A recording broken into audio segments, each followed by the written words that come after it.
Sa kabilang banda naman mga idol ay bagamat nga po si Terence Crawford na ngayon ang bagong WBA Junior Middleweight World Champion at isa na siyang ganap na 4 Division World Champion ang dahil sa pagtalo niya via unanimous decision sa former undefeated champion na si Israel Madrimov kahapon, ay tila hindi pa din nga po nakuha ni Crawford ang respeto ng knockout artist na si Ryan Garcia.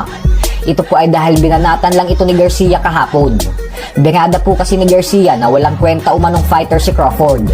Wala naman daw itong nakalaban na malalakas para makuha ang respeto niya.